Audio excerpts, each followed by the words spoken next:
is my first Valentine's Day without Tyler in 10 years.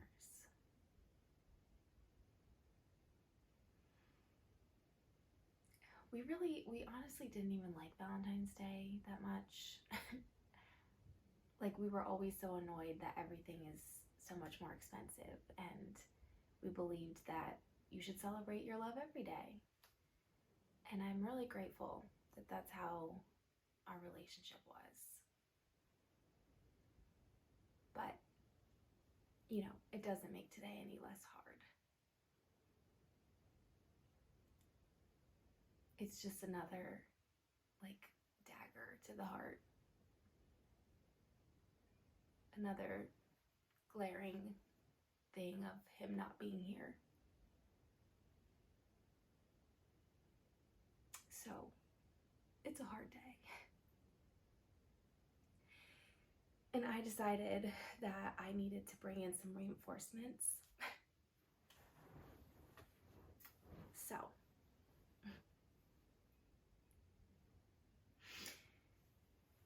Tyler got this for me, I think, for our second Valentine's Day together. I thought it was completely ridiculous then. Still agree. But I love it. I loved it then, and I am so glad I kept it all these years now.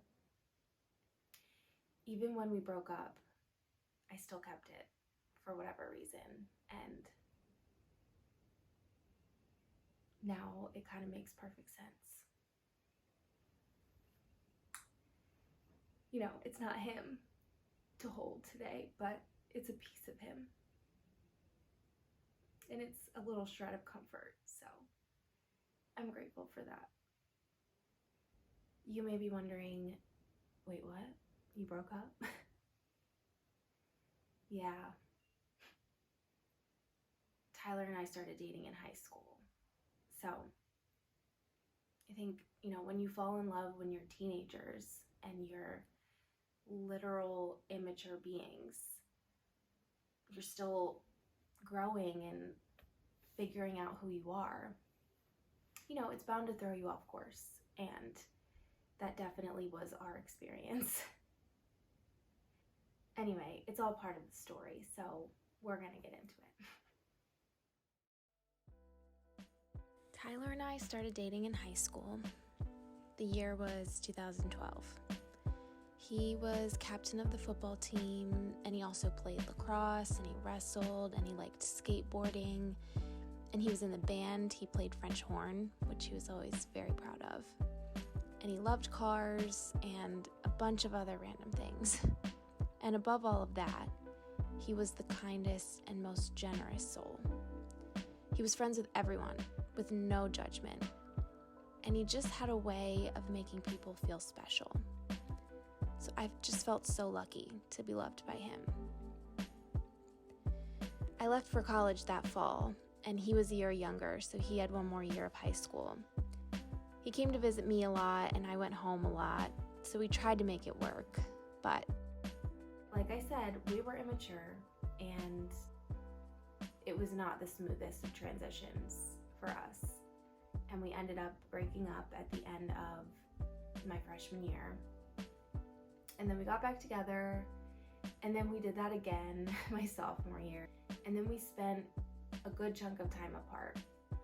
I think it was like the end of 2015 or the beginning of 2016 when we found our way back to each other. I remember taking the idea of getting back together very seriously, truly considering if it would be healthier this time around. But even in those discussions, it was clear we had both grown as individuals, and I was excited to try again as more mature people. What convinced me of the decision was just thinking about how much I loved the way he loved me. He made me feel so important. He really respected me and my heart. He just made me feel so safe. So that was that. And it was a much healthier relationship, so it flourished. We eventually moved in together in 2018, and things were good. We had lots of good memories those next couple of years. We spent lots of time with friends and family, and we really just grew in our love together.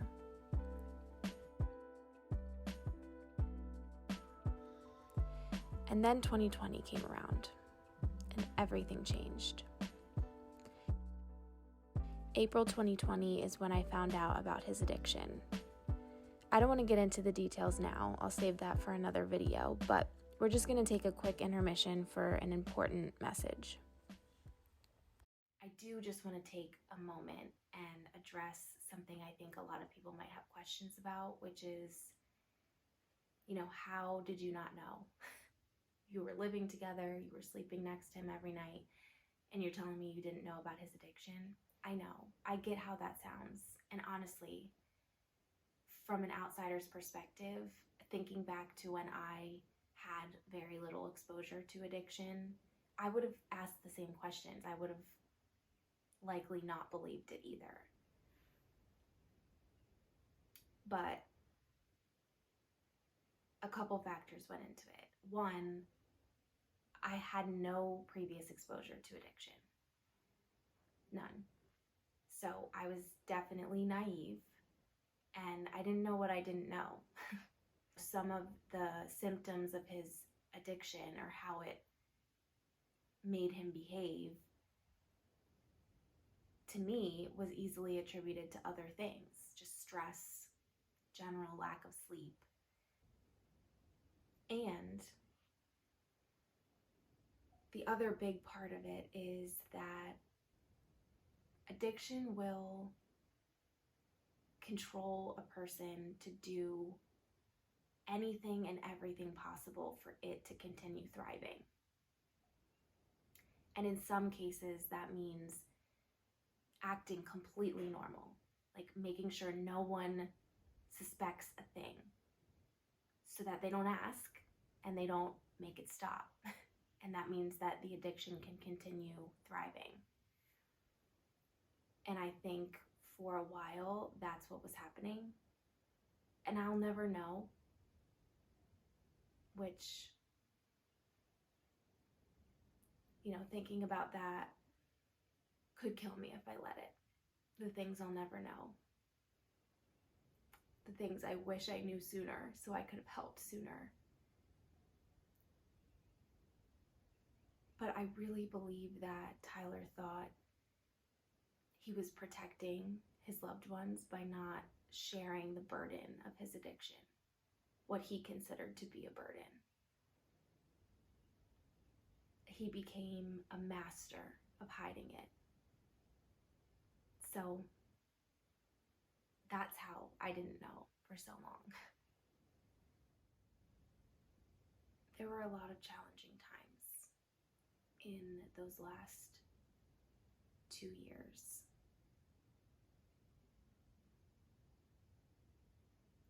A lot of really hard conversations between the two of us. And I will always treasure those conversations. They were really important.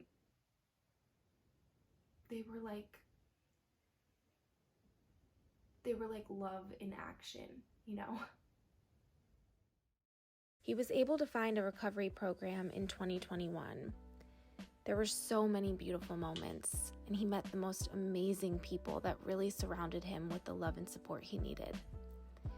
I was able to go to some meetings with him and continue to learn what I could do to support him. And we reached a really beautiful place in June of 2022 when he proposed. It was perfect. And it was a moment we fought really hard to reach. I'll always be so grateful and so proud of that.